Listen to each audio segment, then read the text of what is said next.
Boa tarde, alunos dos nonos anos do Colégio Estadual Pleno Jaime, os alunos do nono ano A, B, C, D e E.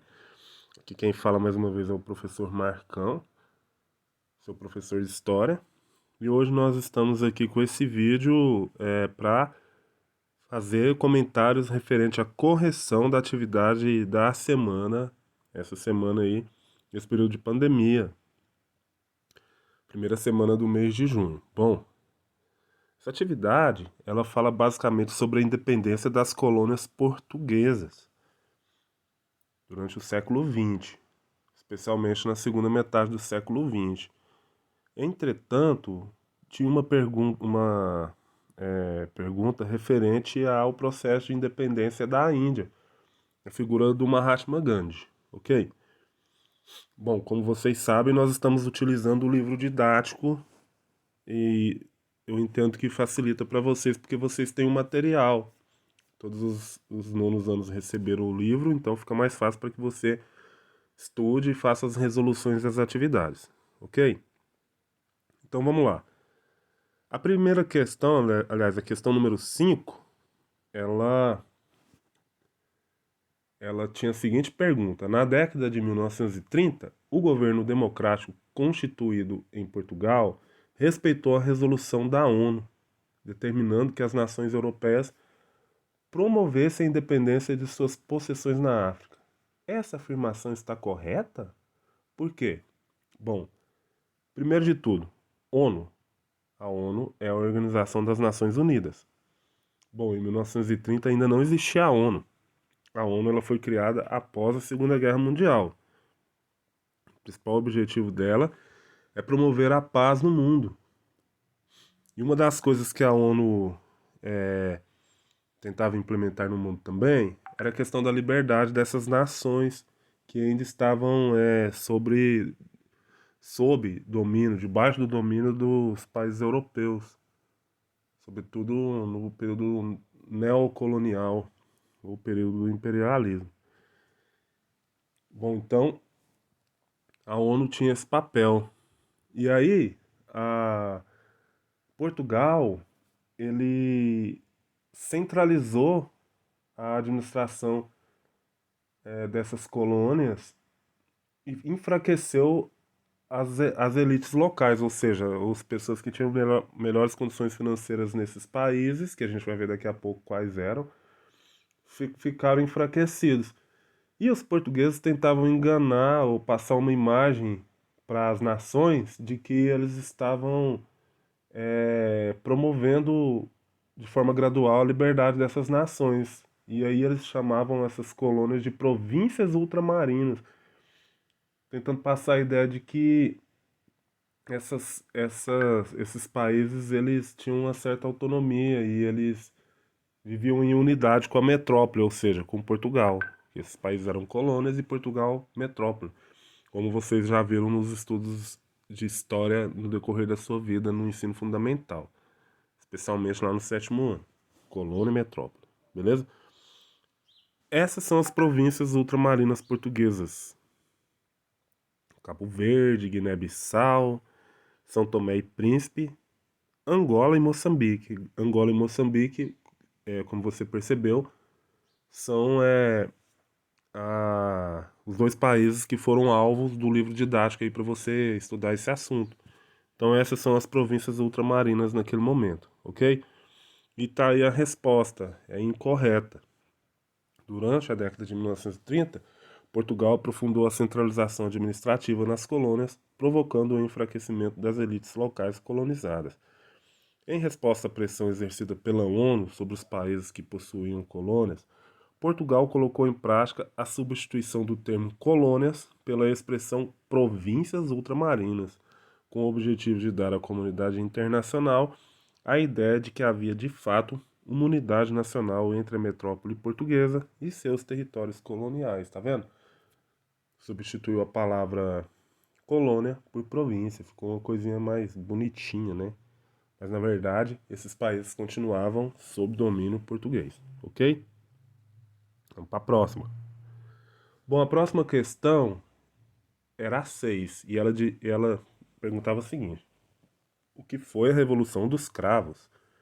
De que modo ela contribuiu para acelerar as independências das colônias portuguesas na África? Bom, a Revolução dos Cravos, ela aconteceu em 25 de abril de 1974 e ela foi responsável por acabar com a ditadura, com o regime ditatorial, o regime salazarista, né, o presidente do antigo ditador Antônio de Oliveira Salazar. À época da Revolução, o líder português era Marcelo Caetano, porque o Salazar havia ficado doente no ano de 1968.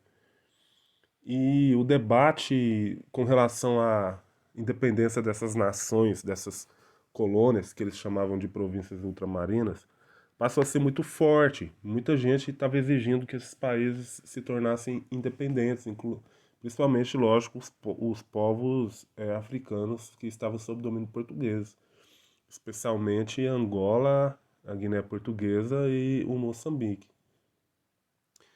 E aí, em 1974, explodiu a Revolução dos Cravos, que tomou do poder, que tirou do poder o Marcelo Caetano, acabando com esse regime salazarista, e devolveu a, a democracia a Portugal. E aí, como a gente vê na imagem aí, soldados receberam cravos. E por que ela chama Revolução dos Cravos? Uma mulher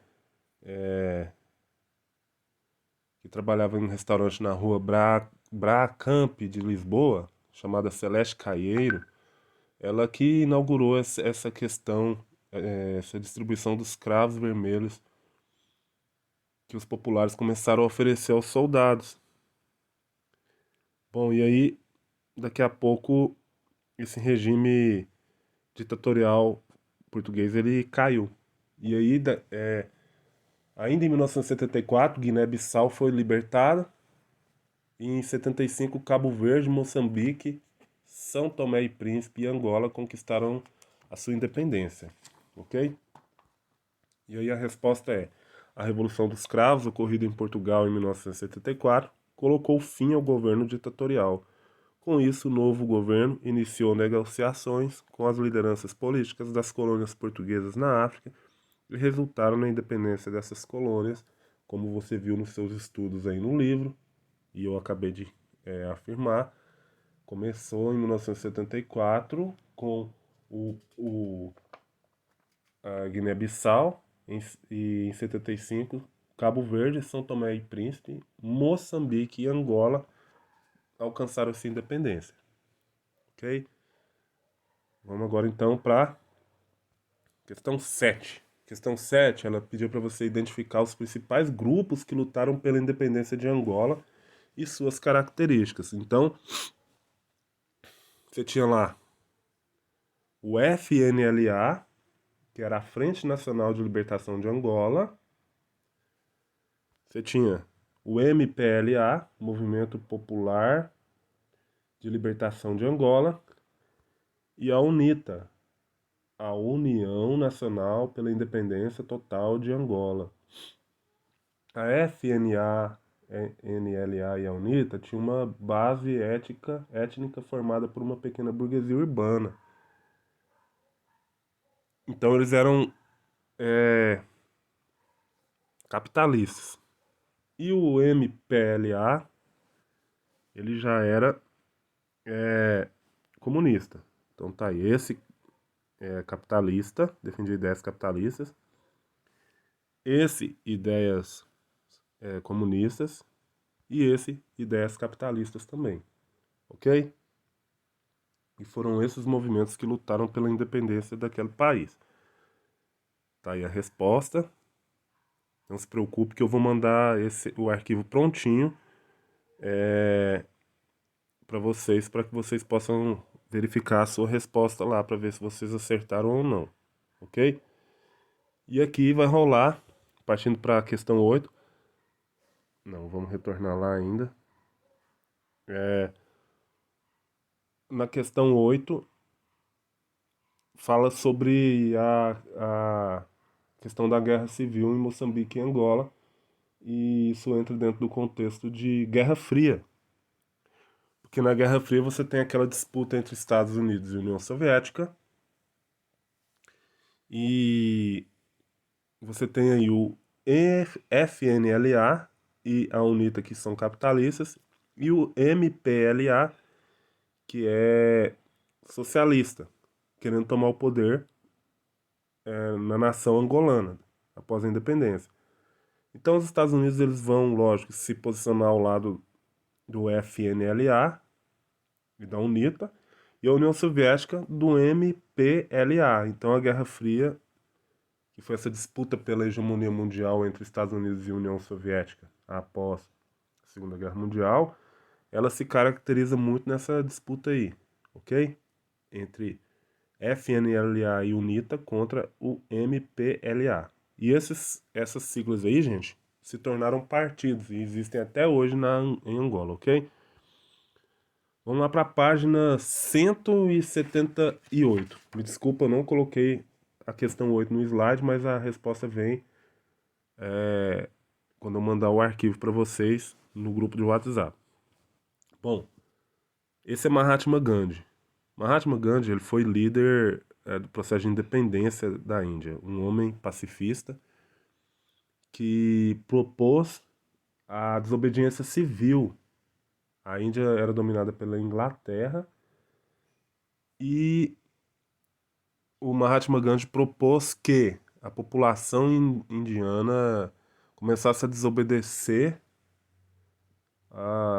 o governo inglês, ou seja, não pagar mais impostos e boicotar os produtos ingleses fabricados na Inglaterra vendidos na Índia, a fim de que a Inglaterra se enfraquecesse economicamente e dessa forma a Índia alcançasse sua independência. E ele fez essa revolução de forma pacifista. A Índia alcançou sua independência através desse processo de desobediência civil.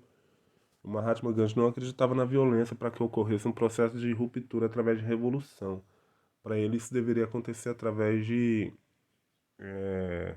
dessa ideia de desobediência civil. E aí, a pergunta nessa atividade aí era: o que seria a distribuição equitativa segundo Gandhi? Como ela poderia ser alcançada? Bom, a resposta é essa. Seria o processo no qual o ser humano viveria apenas com o necessário para satisfazer suas necessidades e garantir sua sobrevivência, a fim de manter para todos condições iguais de vida. Então, quando fala dessa distribuição equitativa, a ideia é distribuição igual, igualitária. Então ele acreditava que todos deveriam ter a noção de que é importante ter apenas o necessário para poder viver, para poder satisfazer as suas necessidades. Continuando, segundo Gandhi, para isso o indivíduo teria que rever seus hábitos de consumo, mudando completamente seu estilo de vida. Sem almejar excessos, o ser humano deveria ter gastos mínimos e honestos, adequando a sua moradia para atender a essa nova vida. Depois teria condições para propagar essa ideia ao restante da sociedade. E aí o Gandhi, ele tinha a ideia de que os ricos, eles seriam os guardiões dessa sociedade, os guardiões dos pobres. Porque se os ricos eles aderissem a essa ideia do Gandhi, de ter apenas o necessário, eles não esbanjariam, não gastariam à toa. E esse dinheiro que eles não gastariam à toa, eles poderiam destinar a ajudar os mais pobres. Até que chegaria um momento que as desigualdades elas terminariam. Certo? E aí, no caso dos ricos não aderirem a essa ideia do Gandhi, aí sim rolaria essa ideia de desobediência civil. Porque se o cara acumula riqueza, ele acumula porque os pobres trabalham. Se o rico tem riqueza é porque quem produz a riqueza é o pobre. Ora, se o pobre parar de trabalhar, esse cara que tem grana, ele vai deixar de ganhar dinheiro. Então, por isso que o Mahatma Gandhi propôs a desobediência civil. Ok? Bom, Essa é a correção dessa semana. Obrigado por sua atenção, espero que você tenha aprendido. Qualquer dúvida pode me chamar, estou à disposição. Bom final de semana e até mais.